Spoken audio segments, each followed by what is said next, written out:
Bienvenue dans le 19-20, une heure d'information en continu. Restons dans l'économie, mais l'économie verte. Chaque année, le concours Chrysalide récompense des PME du Grand Ouest qui créent ou développent des projets innovants dans les écoactivités.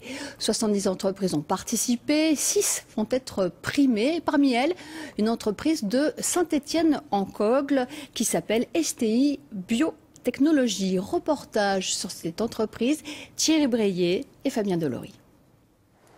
Nos amis les chèvres pourraient-elles changer l'agriculture? Leur capacité à absorber presque n'importe quel végétal, de l'herbe comme des ronces, a interpellé les chercheurs qui ont pu identifier 2 bactéries présentes dans un de leurs estomacs, des bactéries capables de préparer les matières organiques les plus indigestes pour les rendre assimilables par l'animal.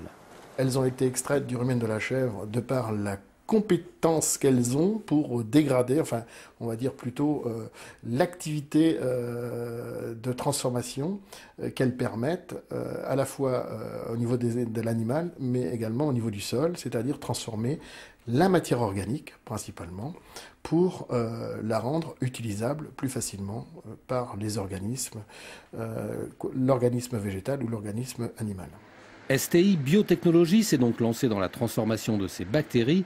Cultivées aux USA par Dupont Danisco, elles arrivent en cuve pour être travaillées dans une chaîne automatisée.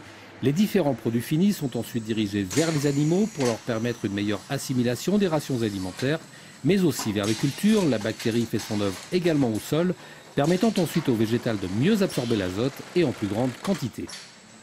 Pour le végétal, c'est la bactérie qui, elle, va aller grignoter ce qu'il y a autour de la plante qu'elle n'est pas capable d'utiliser en l'état. Et donc, cette bactérie, en grignotant, va la prédigérer et la rendre assimilable pour la plante.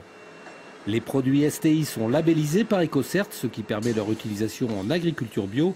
À l'avenir, grâce à ces bactéries transformées, les élevages pourraient avoir besoin de moindres quantités alimentaires et les cultures pourraient mieux assimiler azote et nitrate.